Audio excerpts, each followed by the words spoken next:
South ఇండియాలోని అతి తక్కువ ధరలకి రత్నాలనందించే ఏకైక సంస్థ 6JVR. నమస్తే, నేను Keshav. Welcome to Suman TV. ఆంధ్రప్రదేశ్లో రాజకీయ పరిణామాలు చకచకా సాగిపోతున్నాయి. కూటమి ప్రభుత్వంలో ఉంటూనే కూటమి పార్టీలు కూడా రాజకీయపరమైన వ్యూహాల్లో తలమునకలవుతున్నాయి. తాజాగా ఇప్పుడు వైరల్ అవుతున్నటువంటి వార్త ఏంటంటే, వైఎస్ఆర్సీపీకి చెందినటువంటి ఎమ్మెల్యేలు కూటమి నాయకత్వంతో టచ్లో ఉండడం, మరీ ముఖ్యంగా జనసేనలోకి కొంతమంది ఎమ్మెల్యేలు రాబోతున్నారనేటువంటి సమాచారం ఆసక్తికరంగా మారింది. ఇందులో వాస్తవం ఏంటి, ఎవరెవరు జనసేన తీర్థం పుచ్చుకోబోతున్నారు, తెలుగుదేశం పార్టీ వైపు చూస్తున్న వాళ్ళు ఎవరు, ఈ అంశాలను విశ్లేషించేటువంటి ప్రయత్నం చేద్దాం. మనతో పాటు అనలిస్ట్ చంద్ర శ్రీనివాస్ గారు. నమస్కారం. నమస్కారం అండి. కూటమి ప్రభుత్వం 93% రిజల్ట్ చంద్రబాబు నాయుడు గారు, పవన్ కళ్యాణ్ గారు చెప్తుంది. 93% రిజల్ట్ తర్వాత ఇంకా వేరే వాళ్ళు ఎవరు రావాల్సిన అవసరం లేదు. కానీ ఇప్పుడు పార్టీ మారేటువంటి నాయకులు, పార్టీ మారేటువంటి ఎమ్మెల్యేలు, ప్రధానంగా నాయకులు చాలామంది ఉన్నారు, ఎమ్మెల్యేలు ఉన్నారు. అది కూడా జనసేనలోకి టచ్లో ఉన్నారు కొంతమంది ఎమ్మెల్యేలు. ఏంటి, నిజమేనా ఇది, లేదంటే జస్ట్ వైరల్ అవుతున్నటువంటి న్యూస్గా 11 మంది ఇవ్వడమే పెద్ద పనిష్మెంట్, ఇంకా మళ్ళీ అందులో వాళ్ళని మేమేందుకు తీసుకుంటాం అని కూడా గతంలో కామెంట్స్ చేశారు. కానీ నిజమేనా ఉందా ఈ ఎమ్మెల్యేల మార్పిడి, పార్టీల మార్పిడికి సంబంధించి? నిజం ఉంటుందండి. ఎందుకంటే నిప్పు లేనిదే పొగరాదు అన్నట్టుగా వీళ్ళ భవిష్యత్తు కూడా వాళ్ళు చూసుకుంటారు. ఈ 11 సీట్లు మనం ఉన్న ఉపయోగం లేదు అనేది వాళ్ళకు కూడా తెలుసు. ఒక సీటు తీసేయండి జగన్మోహన్ రెడ్డి గారు, 10 సీట్లు. అలా ఎలా తీసేస్తారు మీరు? ఇంకో 2 సీట్లు కూడా ఈయన ఎక్కడికి వెళ్ళడు కదా సార్. అట్లయితే ఇంకో 2 కూడా తీసేయాలి. రామచంద్రారెడ్డి గారు తీసేయాలి, ఆయన తమ్ముడు సీటు కూడా తీసేయాలి, ద్వారకానాథ్ రెడ్డి గారు, ముగ్గురు వదిలేసారు, అందరూ తీసుకెళ్ళిపోతారు. ఇదంటే ఇక్కడ పరిస్థితి ఏంటంటే, రాజ్యసభలో ఎలా అయితే ఖాళీ అయిపోతుందో, ఎవరు ఊహించిన విధంగా నెంబర్ 2గా భావించి విజయసాయిరెడ్డి గారు వెళ్ళిన తర్వాత ఇంకెవరు మిగలరు అనేది కనపడుతుంది. రాజ్యసభలో ఇక వైవి సుబ్బారెడ్డి గారు తప్పితే 2030 దాకా ఉన్నాడు ఆయనకి. ఆ తర్వాత నిరంజన్ రెడ్డి గారు తప్పితే మిగతా వాళ్ళు కూడా ఉండే పరిస్థితి కనపడుతుందా. సేమ్ సిచ్యువేషన్స్ లో ఫస్ట్ 11 అని చెప్పారు అక్కడ రాజ్యసభలో. అలా అలా అలా అలా ఇప్పుడు 2కో 3కో వస్తున్నట్టు పడిపోయింది. సో ఇక్కడ 11 పరిస్థితి కూడా ఇక్కడ సేమ్ అదే సిచ్యువేషన్. ఎందుకంటే వాళ్ళకి ఏంటంటే, నాయకులు రాజకీయాలు ఏమనుకుంటారంటే అండి, ఒక దశాబ్దం పైనే, అంటే కనీసం 2 దశాబ్దాలైనా ప్రజల్లో ఉండాలని కోరుకుంటారు. కోరుకునే క్రమంలో ఇప్పుడు కనుచూపు మేరలో ఈ ప్రభుత్వం అధికారులు వచ్చే అవకాశం కనపట్ల. ఇది ఓటమి పాలైన వైసీపీ రోజు రోజుకు దెబ్బ మీద దెబ్బ, నెక్స్ట్ మేమే అని చెప్తున్నారు కదా అని మేకపోతు గాంభీర్యం తప్పితే, ఎప్పుడైతే విజయసాయిరెడ్డి గారు కూడా వెళ్ళిపోయారో, నెల్లూరులో వేమిరెడ్డి లాంటి వాళ్ళు వెళ్ళిపోతే మొత్తం నెల్లూరు అంతా జీరో అయిపోయింది. ఇక ప్రకాశం జిల్లా బాలినేని వెళ్ళిపోతే అట్లా అయిపోయింది. సామాన్య కృష్ణా జిల్లా, ఉత్తరాంధ్ర చూసాం మనం. ఇవన్నీ కట్ చేసుకుంటూ పోతే ఇప్పుడు ఉన్న వాళ్ళు కూడా మనం ఉన్న ఉపయోగం ఒకటే, లేకపోయినా ఇది లేదు. అధికార పార్టీ కన్నా దగ్గర ఉంటే రేపు మన భవిష్యత్తు నెక్స్ట్ ఎమ్మెల్యేగా పోటీ చేయొచ్చనే ఆలోచన ఉంటుంది. కాబట్టి ఇప్పుడు దీంట్లో ఎస్టీ స్థానాలు ఎక్కువగా మనం చూస్తే ఉత్తరాంధ్రలో అరకు, పాడేరు ఉండేది. ఇప్పుడు అరకు వచ్చేసరికి 2 ఎస్టీ కాన్స్టిట్యున్సీ. ఎంపీ కూడా చూస్తే అక్కడ వైసీపీ వచ్చింది అక్కడ, అంతే కదా, అరకు ఎంపీ. ఇప్పుడు ఈ పాయింట్ ఆఫ్ వ్యూలో మత్స్యలింగం కూడా టీడీపీ వైపు చూస్తున్నట్టుగా కనపడుతుంది. ఇకపోతే ఈయన విశ్వేశ్వరరాజు కూడా, పాడేరు కూడా అక్కడ అవకాశం ఏమి లేదు. పోతే బద్వేలు, తర్వాత ఎర్రగొండపాలెం, ఈ 4 స్థానాలు పోతే ఇక్కడ మీరు అన్నట్టు ఆ 3 మిగిలి ఉంటాయి. మిగతా పరిస్థితి కూడా ఈ రోజు రేపు అన్నట్టుగానే ఉంది. అంటే ఎప్పుడు లేదు, వైసీపీ వాళ్ళు ఊహించుకోలేదు ఇంత దెబ్బ తగ్గిద్దని చెప్పేసి. సాక్షాత్తు వెంటనే ఉండి అన్ని కేసులు ఏటివ్గా ఉండి అన్ని ఎక్కడైతే ప్రాబ్లమ్స్ ఉంటే సాల్వ్ చేసి విజయసాయిరెడ్డి వెళ్ళిపోయిన తర్వాత ఇక మేముండి కూడా ఉపయోగం ఏంది అనే భావన. అంటే రాజ్యసభ లెక్క వేరు కదా, రాజ్యసభలో అక్కడ ఉండేటువంటి ఈక్వేషన్స్, కేంద్ర ప్రభుత్వం, ఇవన్నీ అలా ఆ లెక్కను చూస్తే ఇక్కడ శాసనమండలిలో వైసీపీ బలం ఉంది. శాసనమండలిలో మార్పులు జరుగుతాయేమో అని అందరూ అనుకుంటున్నారు. శాసనమండలి చైర్మనే మోషన్ రాజు గారు కూడా ఈ రోజు రేపు పార్టీ మారిపోతారు అంటున్నారు. మరి ఏదైనా జరగవచ్చు. ఇప్పుడు పార్టీ నాయకుడికి ఎవరున్నారు? బొత్స సత్యనారాయణ గారు ఒక ఆయన ఉంటారా? ఆయన ప్రస్తుతానికి ఉంటాడు. ఇక ఎవరుంటారంటే ఇక్కడ పరిస్థితి ఉత్తరాంధ్రలో మనం కూడా చాలా డిస్కషన్లో చెప్పుకున్నాం. ఉత్తరాంధ్ర మీద పూర్తిగా జనసేన దృష్టి పెట్టింది, టీడీపీ కూడా పెట్టింది ప్యారల్గా. మరి బొత్స గారు తప్పితే ఎవరు కూడా కనపట్టలేదు అక్కడ. లీడ్ చేసే నాయకులు లేరు. లేకపోతే వీళ్ళు మొదటిసారి ఎమ్మెల్యే అయినాళ్ళు మత్స్యలింగం గారు, విశ్వేశ్వరరావు గారు, ఫ్రెషర్స్. వాళ్ళు కూడా ఏంటంటే వాళ్ళ మధ్యలో ఇప్పుడు మనకి ఇక్కడ ఉంటే మన రాజకీయ జీవితం ఏంటి పరిస్థితి, భవిష్యత్తు ఏం కనపట్ల, వీళ్ళ పనులు ఏం జరగనప్పుడు ఏం చేస్తారు? రాబోయే 2 దశాబ్దాలు 2 ఎలక్షన్స్ కూడా చూసుకుంటారు. మనకి ఎక్కడ బాగుంటుంది అనేది ఆలోచించుకుంటారు. అటు కూటమి వైపే మొగ్గు చూపే అవకాశం ఉంది.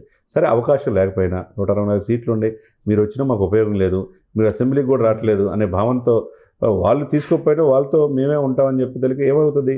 వైసీపీని ఇప్పుడు గతంలో టీడీపీని 23 సీట్ల పరిమితం ఎంత ఇబ్బంది పెట్టారో ఆ నాయకుడు కూడా వాళ్ళని ఇప్పుడు సిచ్యువేషన్ పెట్టాలని వీళ్ళకి భావన ఉంటుంది.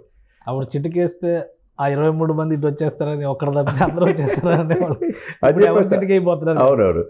ఇక్కడ ప్రస్తుతానికి ఏంటంటే అండి, తాడిపత్రి అది చంద్రశేఖర్ ఆయన ఎర్రగొండపాలెం ఆయన రేపో మాపో పార్టీని వదిలిపెట్టే అవకాశం ఆయన పేరు ఫస్ట్ నుంచి వినిపిస్తుంది. కానీ ఆయన మరి ఆయన పెట్టే పోస్టులు వైరల్ అవుతున్నటువంటి మాటలు చూస్తే ఆయన చాలా strong ardent supporter of Jaganmohan Reddy అనే ఫీలింగ్ కూడా వస్తుంది. విజయసాయి రెడ్డి గారు కూడా చాలా ఇదిగా పెడతారు ట్వీట్లో. అసలు ఆయన అదొక ట్రెండ్, అది వేరే ట్రెండ్, అదొక ట్రెండ్ అది క్రియేట్ చేశాడు. కాబట్టి అటువంటి వ్యక్తి పోయిన తర్వాత వైసీపీ పరిస్థితి అగమగోచరం కనపడుతుందండి. రాజకీయంగా మనకు భవిష్యత్తు ఉందనే భావన వీళ్ళు ఇప్పుడున్న అధికార పార్టీ గెలిచిన వాళ్ళు, ఇప్పుడు ఓడిపోయిన వాళ్ళు హ్యాపీగా ఉన్నారు, గెలిచి బాధపడుతున్నారు వీళ్ళు. ఏ పనులు జరగక ఏంది ప్రజలకు ఏం చెప్పాలనే ఇది. సో ఎవరి టచ్ లో ఉన్నారు ఇప్పుడు వీళ్ళందరూ? టీడీపీ ఇప్పుడు టీడీపీ కొంతమంది, జనసేన కొంతమంది అంటున్నారు. జనసేన పాయింట్ ఆఫ్ వ్యూ ఏంటంటే జనసేన కూడా అది చూసి వ్యవహరిస్తుంది.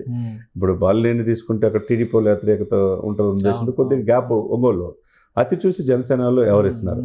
వాళ్ళకి వాళ్ళతో కూడా ఏంటంటే మచ్చలేని నాయకులు ప్రజల్లో ఉండేవాళ్ళు. ఫస్ట్ టైమర్స్ అందరూ జనసేనకి వెళ్ళిపోతారు అయితే. మరి అదే లెక్కను చూస్తే ఎందుకంటే పాడేరు కూడా మీరు అన్నట్టండి, అల్లూరి సీతారామరాజు మన్యంలో 7 దశాబ్దాలకు స్వాతంత్రం వచ్చిన తర్వాత ఎవరు పట్టుకొచ్చుకోలేని సమయంలో ఊరూరు తిరిగి రోడ్లు ఇచ్చారు.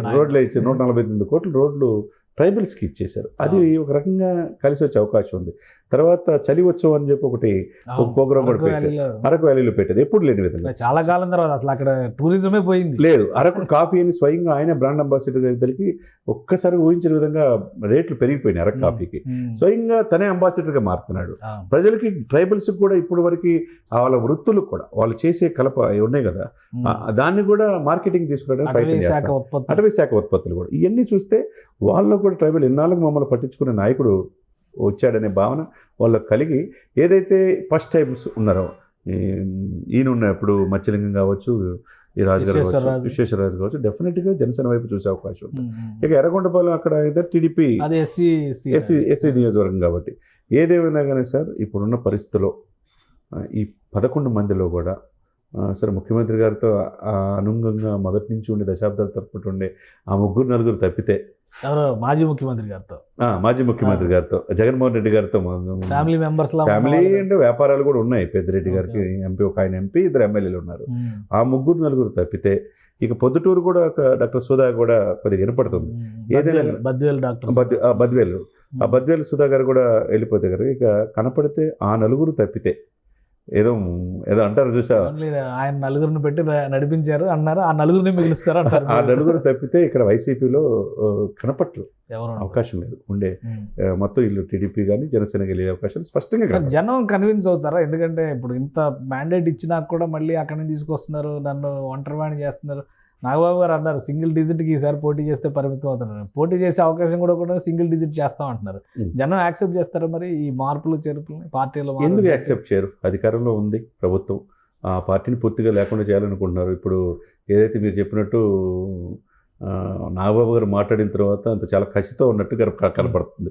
ఆ కసి ఒక జనసేనలో కాదు టీడీపీలో కూడా ఉంది. బట్ వాళ్ళు బయటకు భావ వ్యక్తీకరణ చేయట్లా, నాగబాబు గారు భావ వ్యక్తీకరణ చేశాడు. కాబట్టి వీళ్ళంతా బీజేపీ, టీడీపీ, జనసేన ఒకే స్టాండ్తో వెళ్తే కనుక డెఫినెట్గా ఈ 11 సీట్లలో వాళ్ళు 4 సీట్లకు పరిమితం అయ్యే అవకాశాలు స్పష్టంగా ఉంటుంది.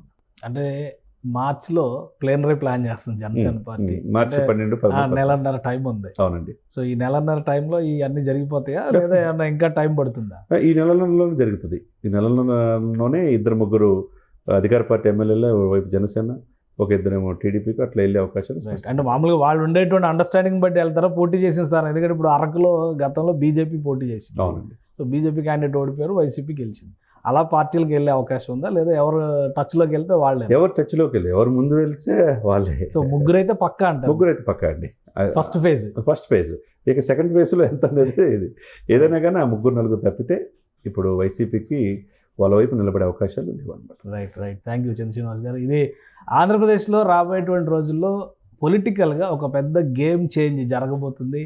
ముఖ్యంగా వైసీపీలో ఉన్నటువంటి 11 మంది ఎమ్మెల్యేలో ఎంతమంది మిగులుతారనేటువంటి చర్చకి ఇప్పుడప్పుడే ఆన్సర్ చెప్పే స్థితి లేదని చంద్రశ్రీనివాస్ గారు అంటున్నారు.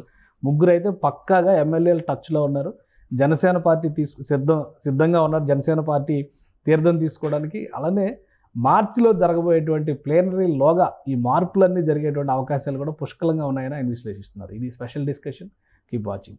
సుమన్ టీవీలో మీ పర్సనల్ అండ్ బిజినెస్ ప్రమోషన్స్ కోసం కింది నెంబర్కి కాంటాక్ట్ చేయండి.